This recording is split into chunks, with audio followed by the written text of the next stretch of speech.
akamnikida uy yondi deb borsak, qo'shnisiniki yonib kelgan, shu yordamga bordik. Akamning uyini ichidan chiqib, o'zimiz bilan chiqib, biz olib kirib, qo'limizni qayirib boyladi meni. Ko'zimni boylab, keyin sheriklarim, akalarim bor, pochcham bor edi, shularni qo'shib To'ysinga olib ketdi bizni. Hozirgi uchurda ahvolingiz qanday? Qanday yordam berib o'tadi? Xudoga shukr, davlatimizga rahmat. Mana shunchalik meditsina tomonidan hatto o'zlari vaqtini ayamay keldi, mana kattalar cho'g'lar rahmat.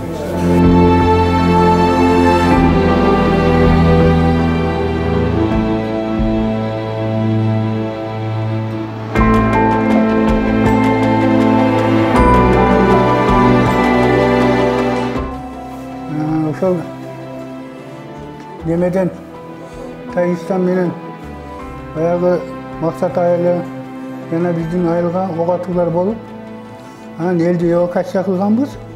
Ошондо түнү саат 11-лерде ошол жерде 2 бала каза болду. 2 киши. Анан ошондой сөз болду, анан түндө аерге барууга вообще мүмкүнчүлүк болбоду. Себеби өйдө угат анан түнү кооптуу болгондуктан бара албай. Ertesi gün ertemi saat 9:30-9:30'larda o şarttan bir Kavralayın'da bargam. Oşalardı alt çıkığının maksatında. Köçenin başında 5-6 bala turuptur. Ben ayttım, ne olur da alıp çıksak, bolbay desem, narkı ettim maksat ayılından dedi, sniper meni atat dedi. Kuday vergen, canlı kuday alat dedim. O sniper bizdi bayağıda kılıp turgasa gerek, biz olarga karşılık korsotpay atabız, biroq mına kaza bolgondor alып çıkıp keteli. Doğanın tümeni baratsam, o şeyden 3 öde jagda Kırgız dünyege jaylanmagan eкен dalar. Men аны bilbedim. Sebebi saçetteri dagın toluk mal bilbeydi eкен de. O şeyden ele kanama alып kirip ketти, değil mi? Kimler ошондо kimler барымта калды? Анан эмне болду ошо? Taciktin pagranları, военleri. Alып kirip anан sıradiler. Hiç degen talap kılgan yok. Közlü baylap, kollu baylap. Sen agentsin, razvedчикsin, Tajikistan'a razvedkaga kelgensin degen şıltoo. O Bakendegi okuyalardı bayağı Tajiklerdi kıynaganını internetke жазган telefondan көрсөтүп, Tajiklerden ne jamanlık gördüңөр ошондой маселе. Tok ошо уруп баягы кылып анан мен айттым, менин айылымда спорный участок жок. Менин айылым biz вообще bir dağı Tajik men bayağıda kılgan jokpuz. Keçinde ele ünkü gönder bulardı alıp ketken.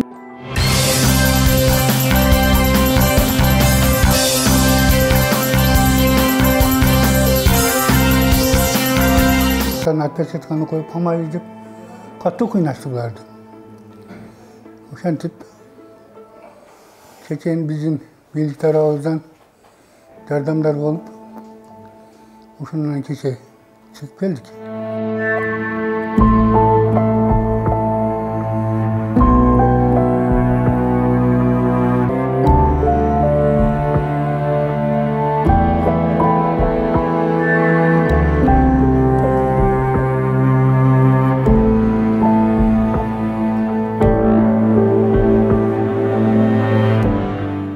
Ошол биринчи күн башталганда биз мына бир тууган агам экөөбүз ошол интернационалдын тургуну. Барымта калган. Ооба.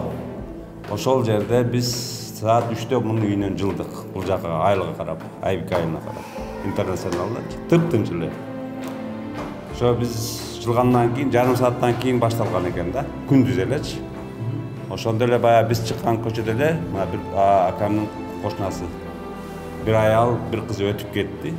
12 yaşları. Ошо силердин айылдан, O mana internasyonal. Olar hazır Bişkek'te kişinin kızı menen ayal. Belki Çıngiz kimeli. Olda koşnası тоже Bişkek'te жатат.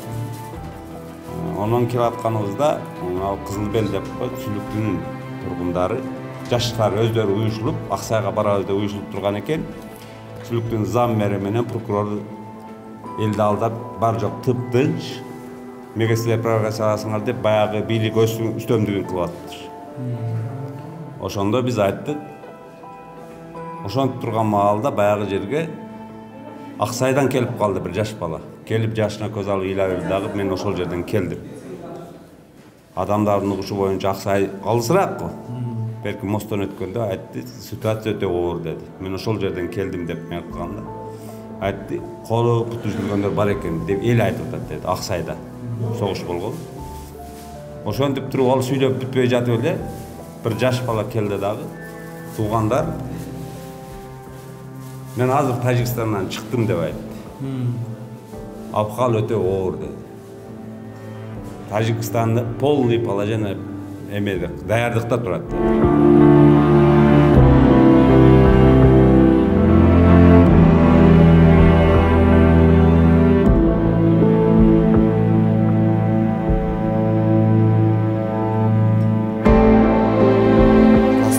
Соц тармактарда паника, бир провокациялык сөздөр болот. Билбейсиң эми үнүн угасың, жазуу келет түшүнбөйсүң, каяктан келип атат, эмне болуп атат.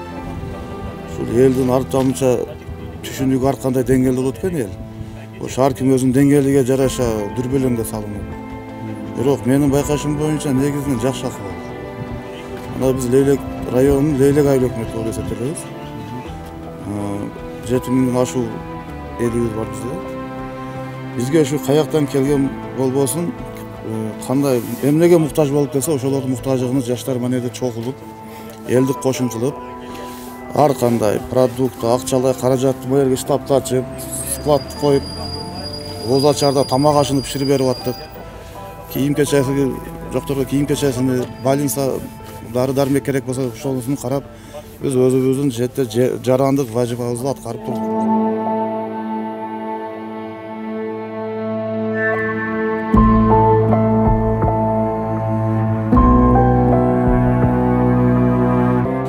Кыргыз деген атка ушунчалык татыктуу экенбиз да биз.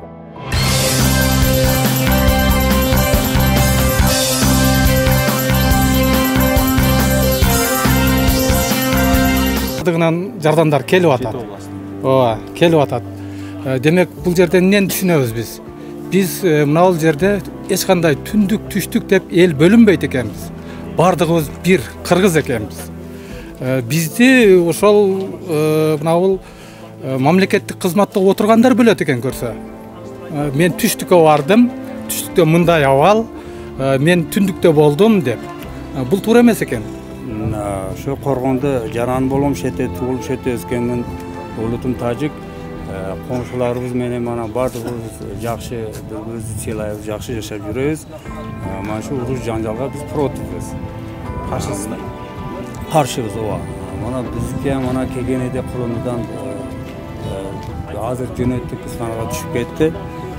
Ошолорам ошо кулунудан чыгып келген эди. Ошо жаңжалдарга биз противбиз да.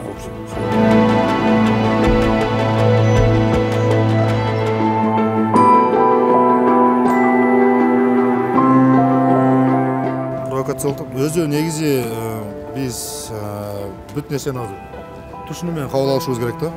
Дегенде бул жерде мамлекеттер аралык согуш деп айтуудан эми алыс болойлу, түшүнбөстүктөр болуп атат.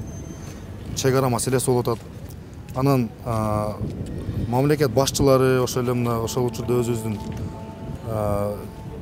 адамдар мамлекетти тагдырын чечебиз деп аракет кылып аткан маалда биз аларга жолтоо болушун, элдин жолтоо болушун кереги жок. Биз бул жерде ошол башталган күнү, событиялар башталган күнү түнү келгенбиз. Аскерлер Бишкектен келди, башка жактан келишип өздөрүнүн тынчтык жолун, тынчтуу жолун иш алып барып атышат. Анан элдерге үчүнчү күч болуп келип провокация кылып, ар кандай бир чагылымчылыкты жеткиргендин кереги жок деп ойлойм. Элге мамлекет элдин ушул тынчтыкты кармап берген эле нерсесине муктаж. Эч кандай бир курал жарак таркатып элди отко салгысы жок мамлекетте эле. Ошону түшүнүү менен кабыл алсак, потому что азыр мына жерде ар кандай бир туура эмес маалыматтар кетип, элди дүрбөлөңгө салып, ар кандай бир чуулкандыктарга алдырбаш керек. Мына ар кандай местнелер келип атат, башкалар келип атат бул жерде, туура түшүнүү менен кабыл алып атат. Ошого мен үчүнчү Баткен, Кыргызстан ар бир бурчу биз үчүн ыйык.